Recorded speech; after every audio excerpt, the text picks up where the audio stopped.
जिंदगी में कुछ बनना ही है तो दीपक जैसा बनिए ताकि खुद जलकर भी दूसरों के घरों में उजाला कर सकें। नमस्कार, welcome to PT pointers and in this video we are going to cover major headlines of the Hindu, Indian Express, Press Information Bureau and Live Mint. So without wasting any time, let's start today's discussion and our first headline is related to India-Canada relations। And ये news में भी इसलिए है क्योंकि India Canada के relations कमजोर होते हुए दिख रहे हैं because Canadian prime minister recently accused India of being involved in the killing of an ardent supporter of the Khalistan movement. However India ने रिजेक्ट किए हैं एलिगेशंस। तो चलिए इसकी वजह से क्या रिपरकशंस हो सकते हैं उस पर थोड़ा नजर डालते हैं। तो friends, it can be a major cause for concern for the hospitality sector and bilateral ties, especially on trade and defense, are likely to suffer from the fallout of this controversy. And recently, both the countries expelled the respective diplomats and issued travel advisories against each other.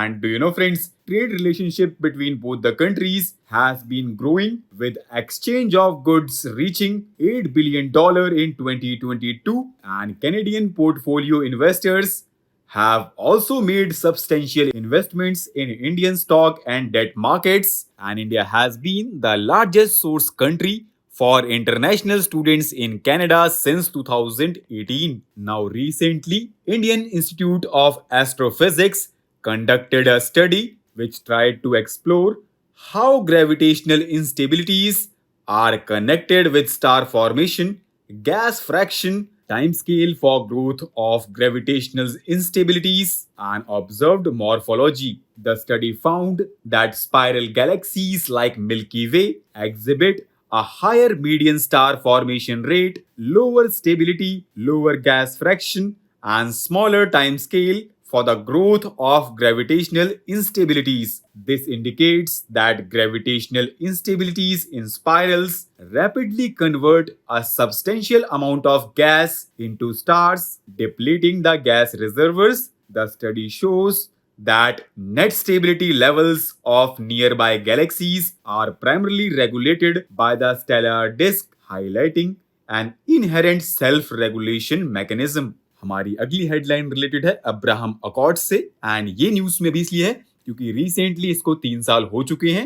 Abraham accord sign हुई थी 2020 में between Israel and United Arab Emirates Bahrain under US government to promote a stable future for West Asia. The Accords connects government and also brings people together despite differences in their language, religious beliefs, cultures, and more.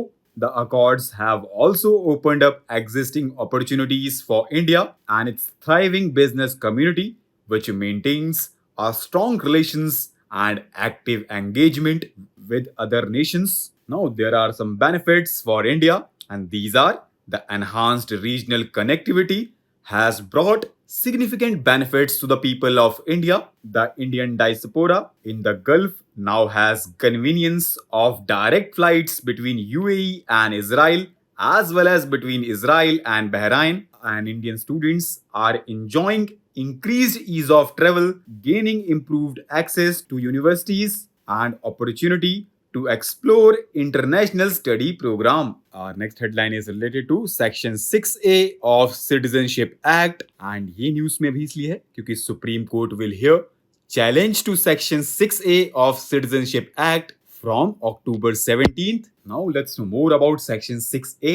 So friends, it is a special provision which was inserted into the 1955 Act in furtherance of Memorandum of Settlement which is called Assam Accord, and ये sign हुआ था 1985 में by then Rajiv Gandhi government with leaders of Assam movement to preserve and protect the Assamese culture, heritage, linguistic and social identity. And under Section 6A, foreigners who entered Assam before January 1966 and been ordinarily resident in the state would have all rights and obligations of Indian citizens, and those who entered the state between January 1st, 1966 and March 25, 1971 would have the same rights and obligations, except they would not be able to vote for 10 years. And in this context, Union government insisted that section is valid and urged the court to dismiss the petitions filed after nearly 40 years since its enactment. Now recently, Asian Development Bank released its latest Asian Development Outlook, and it lowered India's gross domestic product projection by 1 percentage point to 6.3%. The economy growth estimate was revised down on account of slowing exports and likely impact of erratic rainfall on agricultural output. It highlighted that strong private consumption and upticks in both public and private investment are expected to support India's economic growth, and it has maintained its growth projection for financial year 25 at 6.7%, driven by rising private investment and industrial output. And inflation projection for India is revised for financial year 24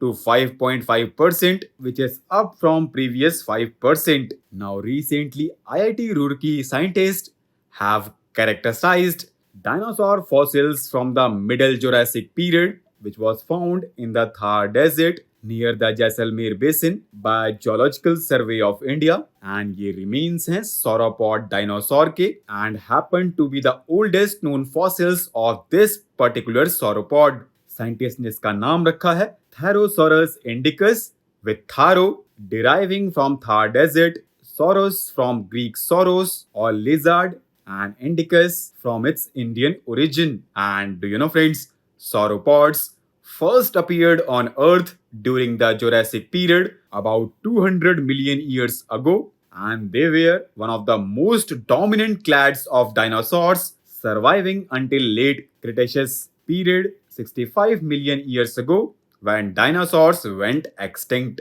Our next headline is related to Mithun bovine, and इसका scientific name है Bos frontalis. ये एक semi-domestic bovine species है, and it plays an important role in the socio-economic and cultural fabric of the tribal population. It prefers a cool climate and avoids bright sunlight, and highest concentration of Mithuns in the world is spread over the northeastern region of India, and it is also found in parts of Southeast Asia like Bangladesh, Myanmar, and Bhutan. Now, recently, Constitution 128 Amendment Bill 2023 was passed by Lok Sabha, and it provides 33% reservation for women in Lok Sabha and state assemblies. And bill says that provisions of the new law shall come into effect after an exercise of delimitation undertaken after the relevant figures for the first census carried out.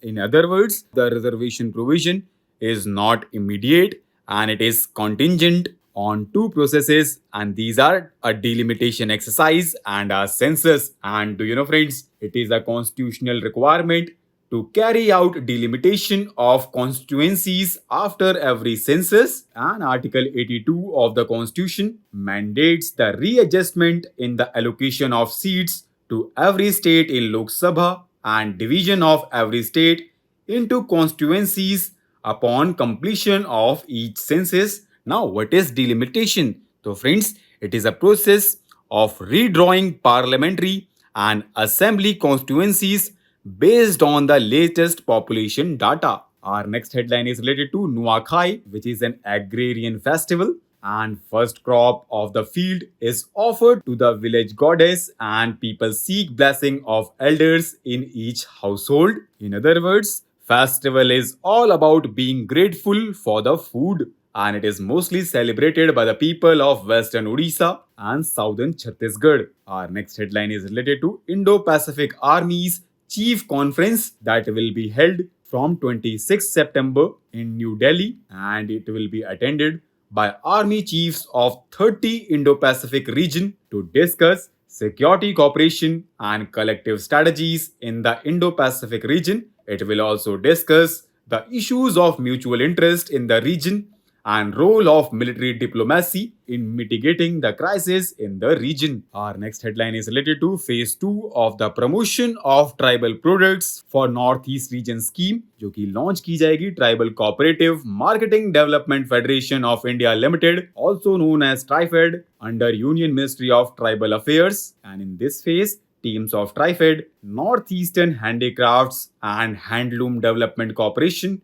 state administration teams will travel the Northeast region to reach out to tribal artisans and showcase their cultural richness and heritage to the nation and world over. Now recently government has approved 480 crore scheme to develop a talent pool that will drive the medical devices industry. It is a 3-year scheme that will provide financial assistance to government institutions for running multiple courses on medical devices, upgrading such institutions to global standards, and this move follows the recent announcement of the National Medical Device Policy 2023. So with this, let's conclude our today's discussion. Thanks for listening, and for regular updates, you can follow us on various social media platforms.